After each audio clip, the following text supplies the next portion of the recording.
Jurusan apa saya? Jurusan perbandingan agama. Jadi agama itu saya banding-bandingkan. Nah, wong komene kok dibanding-banding ke.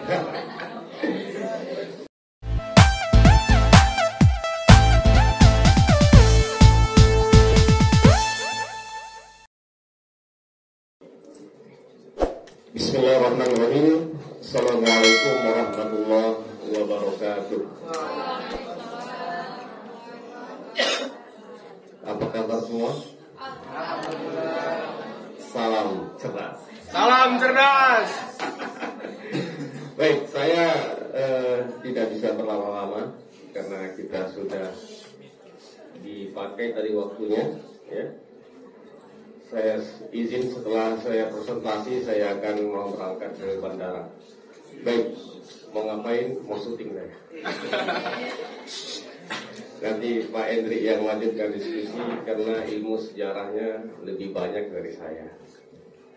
Baik, Bapak Hendrik yang saya hormati, anak-anak yang nggak seberapa ini yang saya sayangi. Baik, yang sangat semangat sekali. Yang belum kenal sama saya, insya Allah nanti kalian juga akan kenal saya. Nampaknya aja saya baik, tapi enggak. Saya sering marah-marah sama mahasiswa, ya. Tapi tujuan saya itu untuk apa? Untuk kebaikan. Tadi dibacakan CV-nya, ya. CV, saya bilang sebut saja konten kreator. Untuk menyemangati, kuliah saya S1 di IAIN Sumatera Utara.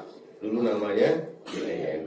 Jurusan apa saya? Jurusan perbandingan agama. Jadi agama itu saya banding-bandingkan. Nah, wong komene kok dibanding-banding ke. Oke. Kemudian saya 2017 selesai dan berangkat saya kuliah S2 di University of Malaya Kuala Lumpur, Malaysia. Di sana saya kuliah di jurusan Sejarah Peradaban Islam. Dan kembali lagi saya kemari dan akhirnya saya melanjutkan kuliah di sini S3 di jurusan Akidah dan Filsafat Islam. Nah, jadi saya kuliah banyak jurusan. Kenapa saya kuliah banyak jurusan? Karena saya tahu bahwasanya hari ini adalah berbicara mengenai semangat. Jadi saya harus semangat untuk kuliah walaupun banyak jurusannya. Baik, anak-anak sekalian, materi kita mengenai internalisasi semangat kepahlawanan para pemuda. Ini slide-nya ada. Ya. Sudah mengerti apa itu yang dimaksud dengan internalisasi? Belum? Siapa yang belum mengerti? Semuanya. Jadi tidak bisa kita ikut diskusi ilmiah kalau tak kita dudukkan dulu apa pengertian internalisasi itu. Baik, kalau kita berbicara mengenai pengertian, kita akan berangkat kepada dua istilah. Yang pertama istilah secara etimologi atau secara lughah atau secara bahasa, dan yang kedua adalah secara terminologi atau secara istilah. Dari istilah itu siapa saja akan bisa berpendapat mengenai apa pengertian daripada sesuatu itu. Baik, sekarang kita lihat definisi internalisasi. Ya, sebenarnya bahasa internalisasi ini mudah sekali dipahami karena kita di kampus ini agak disulit-sulitkan sedikit biar nampak ilmiah ya. Jadi disulit-sulitkan. Jadi semakin sulit, makin pusing kepala orang, semakin baguslah dia. Baik. Menurut Kamus Besar Bahasa Indonesia, internalisasi itu adalah penghayatan terhadap suatu ajaran atau doktrin atau nilai sehingga merupakan keyakinan dan kesadaran akan kebenaran doktrin atau nilai itu, tetapi diwujudkan dengan sikap dan perilaku.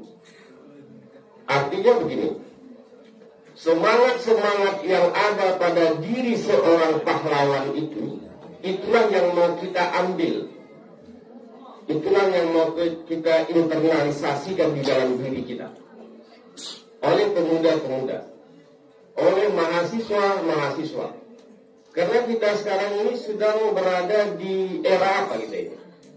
Kita ini sekarang berada di era society 5.0. Ya, kita ini bukan milenial lagi, tapi di atas milenial. Dulu dikenal kita dengan zaman 4.0. Artinya apa? Manusia ini sudah canggih. Ya, manusia ini sudah menggunakan alat digital dan sebagainya. Tetapi di zaman 5.0 kita ini, bagaimana caranya kita ini menggunakan alat digital itu sebagai kebutuhan kehidupan kita. Jadi manusia perlu terhadap teknologi itu. Baik.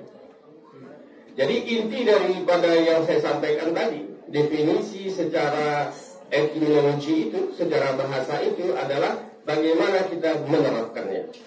Menerapkan nilai-nilai semangat daripada pahlawan yang telah disebutkan oleh Pak Henry tadi. Ya, baik.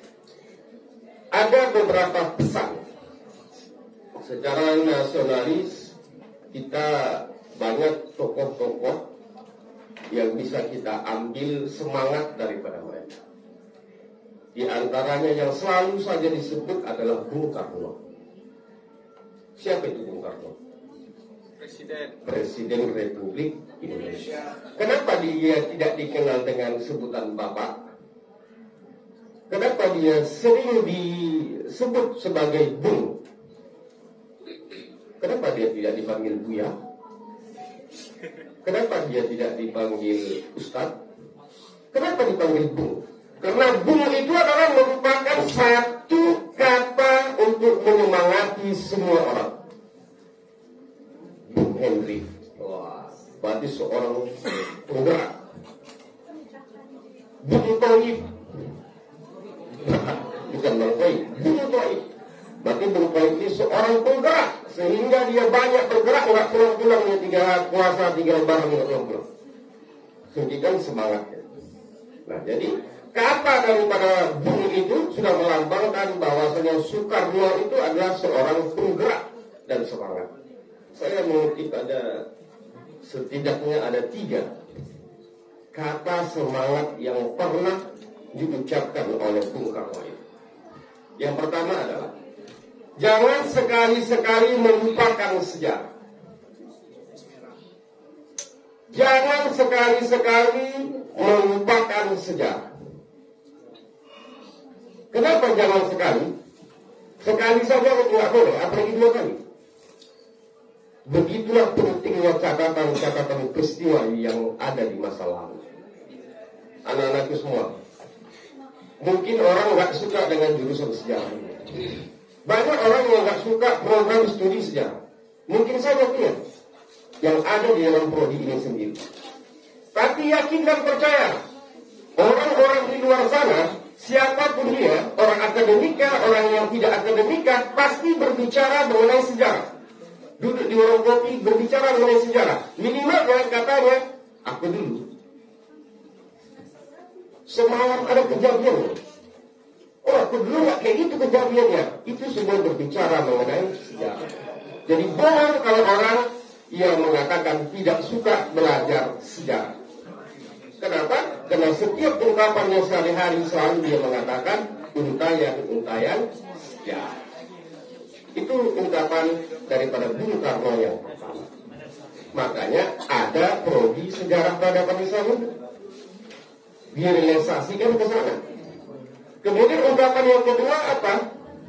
Ini yang juga terkenal. Kata Bung Karno, beri aku 1000 orang tua. Beri aku 1000 orang tua, niscaya akan kucabut semua dari akarnya.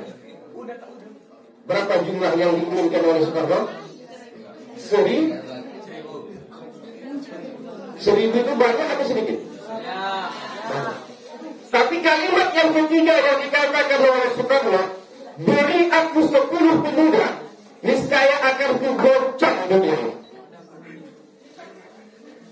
Ketika Soekarno menginginkan untuk semeru itu dia cabut dari akarnya, dia memerlukan berapa orang? Tapi orang Tapi mau dunia ini mau dikoncak oleh Soekarno, dia hanya memerlukan 10 orang pemuda. Hanya 10 yang diinginkan. Hilang sekiannya. Kenapa begitu? Karena pemuda inilah yang akan bisa menaikkan semangat bangsa ini. Hidupnya kampus ini kenapa? Karena kalian pemuda. Karena kalian mahasiswa. Nggak ada yang mahasiswa di sini, nggak hidup di kampus. Dosen pun mau ngajar siapa kalau nggak ada mahasiswanya?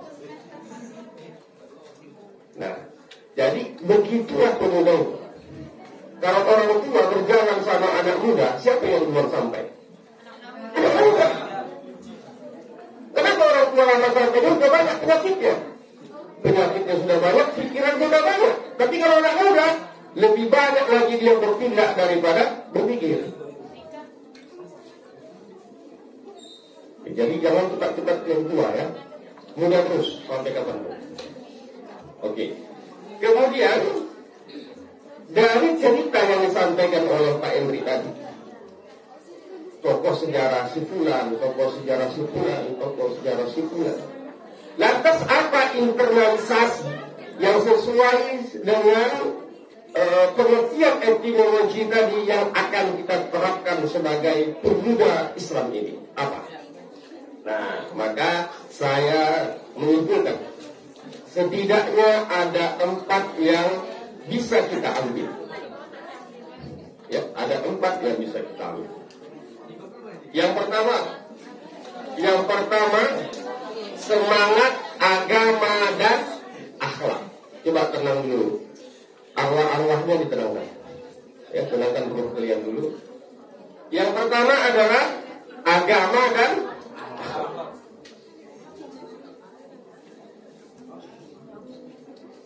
Kenapa seperti itu? Kenapa poin pertama saya meletakkan yang harus dicontoh, nilai-nilai yang harus ditanamkan dalam diri kita dari pahlawan-pahlawan itu adalah agama atau akhlak? Kenapa? Karena kita lupa. Kita sibuk menghafal nama-nama pahlawan-pahlawan nasional, tapi kita lupa Islam punya pahlawan. Siapa? Nabi Muhammad SAW. Rasulullah diutus untuk apa? Innama bu'ithtu liutammima makarima. Sesungguhnya Rasulullah Muhammad itu diutus, sesungguhnya aku diutus, kata Rasulullah, untuk menyempurnakan akhlak-akhlak manusia. Dari akhlak Rasulullah inilah, ketika Rasulullah itu berada di kota Mekah, akhirnya dikatakan Allah, diperintahkan oleh Allah untuk hijrah ke Taif. Tidak berhasil di sana di Taif, akhirnya pergi ke Madinah, hijrah di Madinah. Pada saat di Madinah itu, Muhammad SAW bukan hanya sebagai seorang nabi atau rasul saja, tapi dia juga sebagai seorang presiden di Madinah. Kenapa? Karena akhlak yang ditonjolkan oleh Nabi Muhammad. Begitu bagusnya kinerja yang dilakukan oleh Nabi Muhammad SAW itu, hingga Michael Ahad dalam bukunya 100 tokoh paling berpengaruh di dunia memposisikan Nabi Muhammad SAW sebagai tokoh yang paling berpengaruh di dunia. Itu dia. Itu yang pertama. Kemudian yang kedua adalah nasionalisme. Ada ungkapan mengatakan hubul watan minal iman. Cinta kita kepada tanah air ini adalah sebahagian daripada iman. Siapa yang mengusik negara kita, harus kita respon dengan serius. Disitulah kita memakai prinsip di dalam Islam kita. Islam tidak mencari musuh, tapi Islam juga tidak akan lari ketika bertemu dengan musuh. Itu yang dilakukan oleh pahlawan-pahlawan yang disebutkan tadi semua. Mereka tak pernah lari daripada musuh, sehingga banyak strategi-strategi yang dilakukan. Itu yang kedua yang bisa kita ambil, yang bisa kita terapkan. Maksud saya, diskusi kita ilmiah ini, materinya juga bisa kita terapkan di dalam perkuliahan kita. Itu yang kedua. Kemudian yang ketiga adalah menciptakan strategi. siapapun pahlawan yang kita sebutkan, bagaimanapun latar belakang pahlawan itu, pasti dia mempunyai strategi di dalam berperang, di dalam mempertahankan marwah negara dan mempertahankan marwah dirinya sendiri. Artinya apa? Ketika kita seorang mahasiswa, ketika kita seorang pemuda mau sukses kita kuliah ini, kita harus ada strategi. Pahlawan itu dulu seperti itu. Dia mulai dari semester 1 ini, dari level pertama mau menyerang Belanda, mau melawan Jepang, dari level pertama, semester pertama. Dia begitu juga. Ketika berada di semester 1 ini, tentukan strateginya agar di semester 7 selesai kuliah, agar di semester 8 selesai kuliah. Ini contoh Bang Jupri semester 9 dia. Karena dia sebagai ketua kita semua, ketua saya, ketua kita semua, tidak masalah. Nah, kalau kita tidak mempunyai strategi itu, ini omong kosong ini. Kita berbicara mengenai internalisasi, kita berbicara mengenai bagaimana mengambil semangat kepada pahlawanan, tapi yang kita bicarakan itu tidak kita lakukan pada diri kita. Sangat berbohong. Kabur makan indallahi. Allah itu benci kepada orang yang ngomong tapi tidak dilakukannya.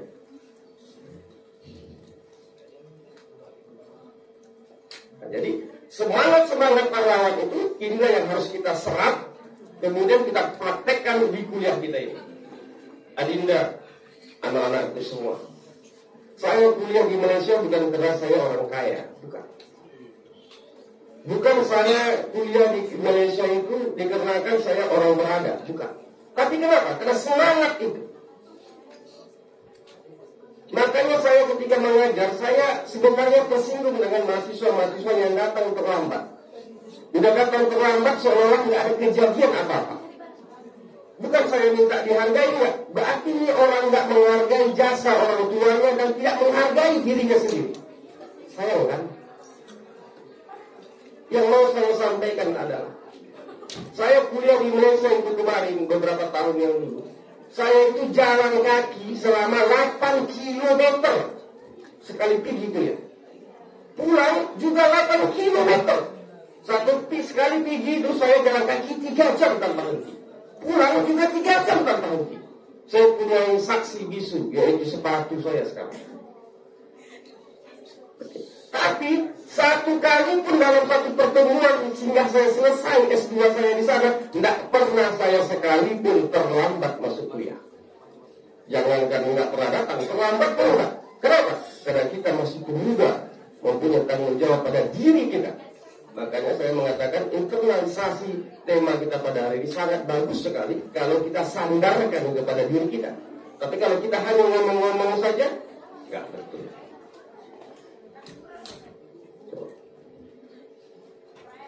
Oke. Kemudian yang terakhir adalah yang bisa kita ambil semangatnya dari pahlawan-pahlawan kita yang telah diceritakan tadi adalah gigih dan ulet. Anak-anakku yang berada di semester 1, kalian ini saya lebih kepada motivasi ya. Kalian ini, kalau saya memandang sebagai seorang dosen, dari 2011 saya sudah jadi dosen. Umur 24 tahun saya sudah jadi dosen. Saya tak pernah memandang mahasiswa ini pintar atau tidak, tak perlu bagi saya. Tidak perlu. Bahkan yang pintar pernah saya kasih B. Yang tak pintar sama sekali pernah saya kasih A. Kenapa? Karena saya memandang bukan kepintaran kalian, tapi saya pandang adalah gigih dan uletnya. Saya ketemu dengan mahasiswa, dua orang mahasiswi di Fakultas Usuluddin yang saya bimbing skripsinya, menerapkan internalisasi semangat pahlawan ini. Tak pernah menyerah, walaupun dia mengatakan diri dia bodoh. 16 kali dia bimbingan skripsi sama pembimbing skripsi pertama. Sama saya 3 kali. Komunikasi saya, kenapa hancurkan skripsi anak ini? Begitu. Kenapa hancurkan skripsinya?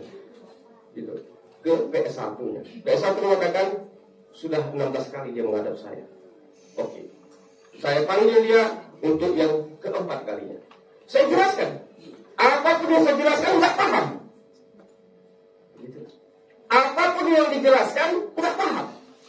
Bagaimana mau revisi? Sementara yang dijelaskan pun tidak paham. Tapi yang saya salut dengan dia adalah dia ngomong begini. Dua-dua anak itu ngomong begini. Pak, saya nggak paham. Coba Pak terangkan lagi. Puluhan kali saya terangkan hal yang sama, tidak juga paham. Akhirnya saya mengatakan, oke, mana pulpen? Saya tantangannya aja, saya ACC. Oh jangan Pak, saya tidak mau Bapak ACC dikenakan Bapak kesian sama saya. Saya mau revisi Pak. Kebanyakan mahasiswa yang cepat ditandatangani, kenapa? Karena mau mengejar bayar SPP. Nggak apa-apa Pak, biar saya cari uang SPP saya. Yang penting pada saat sidang skripsi saya layak untuk diuji oleh dosen. Tepuk tangan dan menangis saya melihatnya. Kenapa? Karena dia menanamkan sifat semangat itu, sifat pahlawan itu pada dirinya. Kita belum tentu. Bahkan kita acting lagi nangis di depan dosen untuk dihibah. Dosen hibah kepada kita, cepat bisa tangani. Ini bukan mental pahlawan, ini mental pengecut. Makanya di dalam Islam dikatakan bahwasanya salah satu amal ibadah kita yang tidak akan diterima oleh Allah adalah siapa? Orang yang lari daripada medan peperangan. Orang yang menyerah di medan peperangan. Mahasiswa yang skripsinya mau menunjukkan hibahnya kepada dosen supaya cepat ditandatangani, itu adalah orang yang pengecut. Kita katakan, jangan dikatakan Bapak kasihan kepada saya. Saya mau Pak merevisinya. Makanya saya, walaupun mahasiswa itu kasarnya di Malaysia itu kalau kata bodoh itu kasar kan? Nggak apa-apa lah istilah itu saya pakai. Saya mengatakan mahasiswa itu bodoh, tapi saya hormat kepadanya. Kenapa? Karena dia mempunyai semangat yang sangat luar biasa. Nah, jadi yang ingin saya sampaikan adalah bijaknya kita, cerdasnya kita apabila kita bisa menyerap apa yang dibuat oleh pahlawan itu. Seperti yang dikatakan Pak Hendri tadi. Pahlawan itu bukan nabi yang seperti yang suci loh. Tapi ada nilai-nilai kebaikan yang ada pada dirinya. Kita mau mengambil kebaikan kepada orang, bukan kita menengok orang yang secara fisik, tapi apa yang bisa yang baik yang kita ambil, itu yang kita ambil. Telur ayam itu keluarnya dari dubur yang kotor. Tapi kenapa kita banyak makannya? Kita tidak sadar. Kenikmatan itu selalu kita ambil dari yang kotor. Nah, ketika ada orang yang cacat sedikit, dibatalkanlah supaya jangan menjadi pahlawan. Ya kan kayak ini. Dibatalkanlah. Tuh, yang membatalkan itu lebih suci atau enggak daripada yang mau diangkat jadi pahlawan? Nah, orang yang seperti ini belum cukup mental internalisasinya. Baik, ini yang dapat saya sampaikan. Dan akhirnya, kalau 4 poin yang telah saya sampaikan itu tadi bisa kita serap, bisa kita lakukan, kita aplikasikan di dalam kuliah kita hingga kita menjadi seorang sarjana, maka kita akan tampil menjadi seorang milenial yang sukses. Baik, wassalamualaikum warahmatullahi wabarakatuh.